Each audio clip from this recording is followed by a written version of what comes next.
Before we get started with the show, here's a quick word from our sponsor, Global Training Center. As trade compliance professionals, you want to make sure that your procedures and documentation are completed as correctly as possible to avoid any delays and possible fines. We provide a range of trade compliance courses that will fit your needs. From in-person or web training to recorded on-demand courses, we can train one or even thousands on your team through your learning platform or on our portal. We can even customize a private session for your team. Go to globaltrainingcenter.com to find out more. Hey, welcome everybody to the Canadian edition of the SimplyTrade podcast. How are you guys doing out there today? SimplyTrade A. Yes. Yeah, exactly. Hey, it's good to see all you folks out there today. You last saw us when you folks were visiting us up in Ottawa for our IE Canada International Summit. It was a great time, right, Kim? Everybody had fun. It was excellent, Warrington. Thank you so much for your leadership and your passion on that. It was one of our best for sure. Yeah, we're having one next year, so keep tuned for that. But today, Kim and I were discussing this with Andy and Layla, and I think we thought it was time for a Canadian update based on the change in the U.S. administration and how the administration is, changing its direction on global trade policy. So that was really our objective today. So that's what the next 30 minutes are going to be about. And let's kick it off. So let's start with the political context here in Canada. So, and I guess it's warranted too to timestamp, but I know this will go out early next week. But I think what is today? It's January 24th. So we're just concluding our first week under President Trump, and in our own journey here in Canada to try and figure out who might be our next prime minister. Yeah, and I'll timestamp this at 11:07 a.m. Eastern too. This is the backdrop to suck everyone into our amazing story we're going to tell here. Yeah, unlike the United States, where the president has received a clear mandate from the citizens of the United States and Congress, that's not the case here. Most recently, the Prime Minister Trudeau, did resign, and we do operate under a British parliamentary system, and he was the head of the Liberal Party of Canada. And so technically, though, he still is the Prime Minister of Canada. But he is stepping down, and there now is a leadership race to replace him. And three top candidates would be Mark Carney, who's an outsider, really. He was the previous governor of the Bank of Canada and governor of the Bank of England. Obviously, a smart dude, vested in economics, but he's not a political actor at all. Never been elected. Never been elected. No, he's a little rusty when it comes to getting in front of cameras and speaking. But he does have the largest support so far in the caucus. So that's very interesting. And then you have Chrystia Freeland, who was previously the deputy prime minister and finance minister under Trudeau. She probably is coming up second, I would think. And then Karina Gould, who was previously the House leader for the Liberals, is probably a distant third. She's a little younger and offers some attractive ideas for change within the party. But that all being said, that's going to work itself out on March 9th. So that's a little ways away, I guess. And then there's a period between March 9 and, say, March 24th, where we really don't know if Parliament is going to resume, because Parliament is not sitting right now. Which is kind of unique because we're in the middle of this trade talk without federal leadership and Parliament. But anyway. But other than that, it's all good. It's all good. Yeah, we're still here. Yeah. And what you're seeing from Canada in regards to the response to the change in trade policy is a lot of voices from the Canadian premiers. And Danielle Smith, our premier in Alberta, she has a vested interest in continuation of shipments of oil and gas. And then you have Premier Ford in Ontario, who Ontario probably represents about 40% of Canada's GDP. His primary interest is manufacturing, the supply of electricity, and other things into the United States. And he's going to announce an election next Wednesday, which is going to come to fruition on February 27th. So I think the key out of all of this is that you're hearing a lot of voices from Canada, right? You're not hearing a singular sort of consensus view. And so And I think that's the what's other good happening. thing to point out is, Warrington, our election cycles are much shorter. Yes, this is very true. Yes. So, but you can imagine that there's a lot of keen interest on the Canadian side about the change in the policy. And I think the most fundamental or the most prominent executive order that impacts Canada would be the executive order, which was titled America's First Trade Policy. And that the president wanted to basically do an investigation of the U.S. trade policy. And I think what I gather from the president is he feels that trade is somewhat out of balance.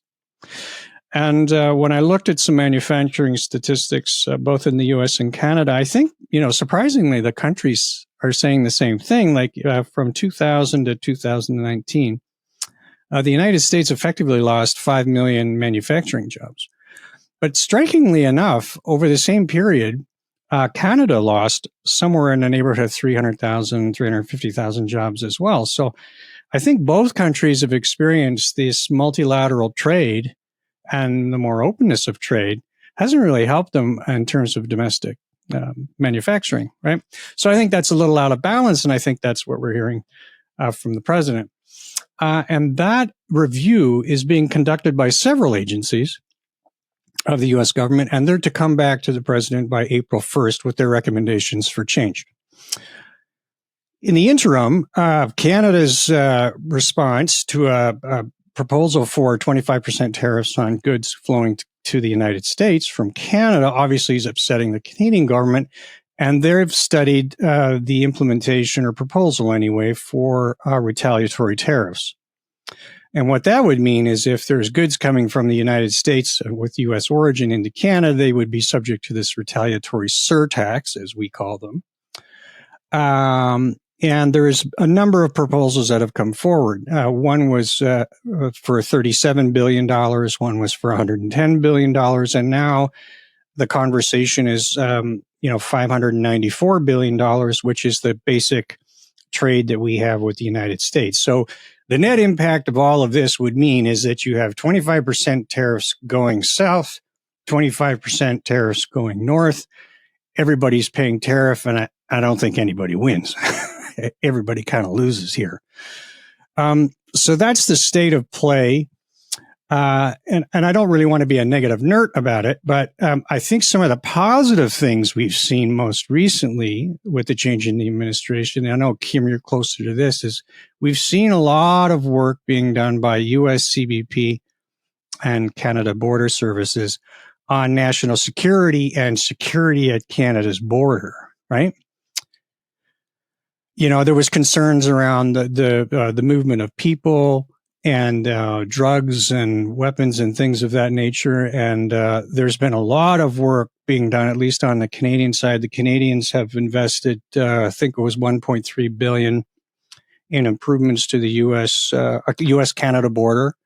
I think the Ontario government as well is deploying provincial police officials to assist CBSA officials at the border. And there was several prominent arrests recently. So this is the kind of thing that we typically see in terms of U.S.-Canada activity. When we go back to 9/11, you had been involved with some significant work in improving security frameworks. And a lot of the stuff that we have today in regulation is an output of that work, right?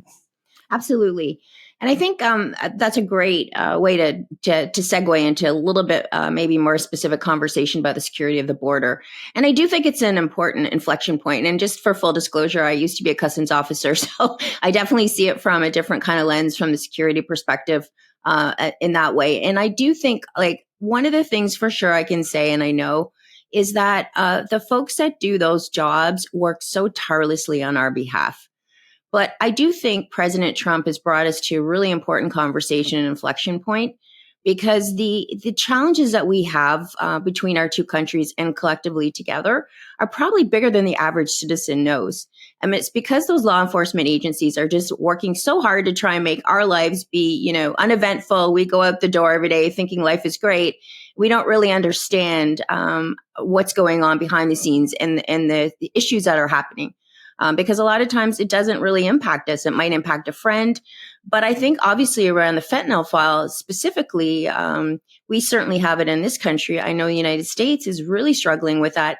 Probably everyone has had some level of contact, or I shouldn't say contact, but has been influenced or knows somebody that has been plagued with fentanyl, whether it's through addiction or death. Like, that's how serious this is now. And so I think that just raising everyone's awareness, but also, encouraging Canada or telling us, you got to help us protect the United States with your border, because we know that folks that are involved in this kind of activity are, they work on this full time. They know that if they can't get in one way, they move another way. So it's not unrealistic to know that they've moved through Canada and, now we're moving stuff down into the United States. Because it's an easier path potentially. So I think like that part of it was really important to raise awareness.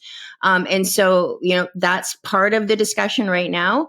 I do think USCBP has also done an amazing job for decades, quite frankly, previous Trump administration, many administrations, to work very closely with the private sector. And I think Canada can learn from that. And I definitely am encouraged to see that we are starting to see some movement.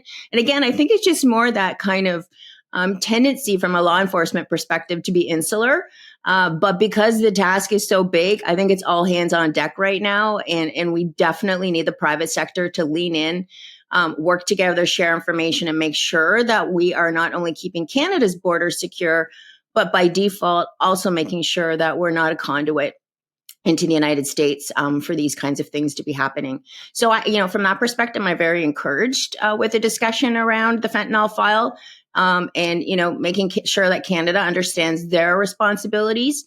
And so that's good. That's all good. And I have seen lots of agencies in Canada starting to now think about private sector and government working groups. So that, again, if we get that outcome, that is an amazing net win for everyone. It's fascinating that we up here in Canada have been fighting interprovincial trade barriers for 20 plus years. Ever since I came into my professional life, we've been talking about it. And unlike the United States, I think there's a pretty easy flow of goods within the states. Cross borders, it's not really a big deal. In Canada, though, premiers have made this a science in of itself in sort of protecting their own interests. And what it's come up with, it's frankly, I'm unable to buy a bottle of wine directly from a BC winery when I live in Ontario. This is crazy. You think, well, how can that happen? Anyway, there seems to be some impetus now from the premiers to get this solved, and which is fantastic. There was issues in trucking and licensing and permitting and just little needle stuff that was preventing goods from crossing interprovincial borders. And if we get that benefit, that's like a $200 billion benefit of trade just within Canada that can be facilitated by this entire mess, which I think would be an even better outcome for everybody, right?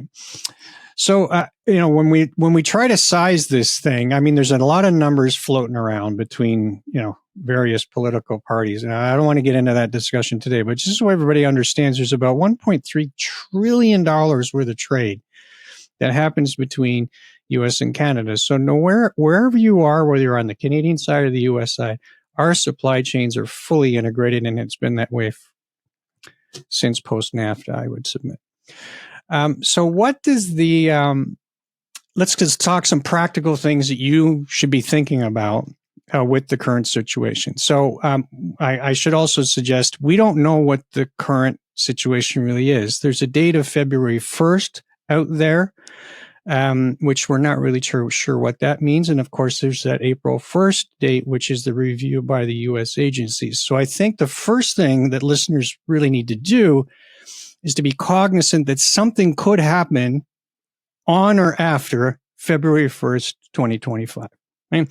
So if you're a business that's just joining us today and you said, whoa, what just happened? You sort of need to take a look at several things in your business. And these are the kinds of things that I have in mind. And I'm sure, Kim, you have some in mind. But I think the first thing is to conduct a supply chain review of your business, right? A holistic view of who you're trading with, what you're trading, and you can get into the details of the HS tarifications and so on. You want to start to map these things out, right? Yeah, that's a great point, especially from a U.S. product, because in the past, when we had retaliation, and we can obviously only glean from what happened in the past, it was origin specific. So we definitely know things coming out of the United States are not always of the United States. United States brings in a lot of goods from various countries around the world and then ships them to Canada. So the last round, it was origin, very specific. So it's hard to say if goods come out like right now, like the previous time, I should say, goods coming from Italy, for example, coming out of the United States, they would not have been subjected to the tariff or the surtax, as we call it. But goods of U.S. origin would have been and were. So like that, we're trying to lead the tea leaves. I would assume it's going to be something similar, but until we know, because of this blanket issue, because the blanket takes it to another whole level if it's 25% straight across. And it's hard to tell even if it's from origin at this point. Is it origin specific or where it's coming from? Right. And I think my comments would be that this is not necessarily specific to Canadian goods, because I think you saw the comments from the president yesterday at Davos that he's thinking about other markets too. He's thinking about Asia, China, Europe, and this whole imbalance of trade is not just a Canada matter. So I think the listeners also, regardless of what business you're operating in, you need to take a global perspective to this. Where are your goods coming from? What is the origin of those goods? Are you manipulating the goods? Are you finishing the goods in the United States? And is that content satisfactory, or would change that dynamic in any way? I think that would be my first recommendation for everybody to do. Warrington, 100%. You also raised, and I just want to highlight it, is the HS part. Like that really is the foundational piece. So everyone hopefully will take this time. I know many US companies are already doing that, but please take this time to verify your HS codes. Because especially on the Canadian side, we probably, and again, we're surmising based on last time, we're more surgical about our approach. So it will be really important that those HS codes are correct, because that is really what mostly drives how that will be assessed. Yeah. And then what I would do then is, I was pulling up some data this morning. I'll just pull up some data here from, there's a tracker that's being developed up here in Canada, but I'll just take a look at the state of Ohio, for example. That tracker is amazing. We should provide that link. We'll provide the link to the folks here. Yeah. It's businessdatalab.ca, and we'll give you guys the link. But just for example, I pulled up the state of Ohio. And just to size the prize for Canada alone is like $40 billion of trade between Ohio and Canada. And that represents almost 28,000 jobs in the state of Ohio that are based on investments from the Canadian side. And so what do Ohioans send north to Canada? They send things like base metals, mineral products, vehicles, of course, and a lot of machinery, electrical products such as appliances and lawnmowers and snowblowers and all kinds of good stuff, and chemicals. And what does Ohio take from Canada? They take vehicles, the same thing, machinery, chemicals, base metals, plastics, and rubbers, right? And who's the top trading partner for Ohio? That's the province of Ontario, right? And if you take a look at it, like 34 states in the Union, their number one trade customer is Canada. So this is a very important question. So you guys can get an idea of how big the prize is and where you're located in the United States. You can pull up this data and get the facts for yourself. What I would do then is try to consider, is this a problem for me? And if it is a problem, you probably want to get with some friends and chat about it. So whether that's your local business community, local chambers of commerce, or your congressional districts, whether there's a conversation going on about this, and start to engage in that dialogue and see, what's going on. Another recommendation I would have is, you probably want to think about, is there drawback? And you're going to help me with this, Kim, right? There's remissions and drawback opportunities, duty drawback opportunities that you may or may not be taking advantage of today, but you may want to take advantage of tomorrow. And how might you situate yourself within that opportunity, right? The great point, Warrington, but I will just say I'm finding that those programs, both sides of the border, are really starting to have a lot of scrutiny. Oh, no doubt. Yeah, just but I think you got to take a shot at it, right? Correct. And in fact, if anything, it's like you got to make sure you're 100% sure of what you're doing, because you might have a bigger surprise if you claim something you weren't entitled to. Right. So that's one thing. And then clearly, I think you also got to have a conversation with your general counsel and your tax advisors and sort of start piecing this thing together, right? So that you have the facts. So if something were to happen, you have the facts and you have the data to make a proper business decision. So that's what I had on that right now. Where we go from here, I think, is very unclear. Kim and I, we're with the Canadian Association of Importers and Exporters, and we're trying to help our members get through this as best we can. There's a number of consultations on the Canadian side taking place, and I'm sure there's a number of consultations on the U.S. side. The executive order initiated a consultation on the upcoming USMCA review and negotiations. So I think listeners should be paying attention to that and entering those conversations. And there is work to be done there. Like I can tell you, as somebody that's worked on a subcommittee on USMCA, just in terms of are we actually working, meeting the agreement right now, there is definitely opportunities to make sure that all countries are meeting what they agreed to. There's definitely some certain things on the trade file that Canada and Mexico have not probably done what they should have or need to do better. But the other big one too, which was kind of shocking, and it goes across all three countries, there is committees that are struck there to talk about trade facilitation, but it doesn't include the private sector. So we're hoping that would be a level of improvement. Obviously, the private sector needs to be involved in those conversations. As a minimum, we'd like to see the readouts of those conversations. But again, those are just little examples of things that for sure we have an opportunity to improve. Yeah, and of course, there's questions on the Mexican side too, right? Like there's we've got a Canadian perspective here, but there have been suggestions that there's going to be tariffs applied to Mexican goods as well, right? So I think the listeners really need to take a look at that dimension of their business as well, right? Oh, absolutely. And probably anyone in manufacturing would have to deal with all three. Right. So, folks, I think you can see it's getting complicated.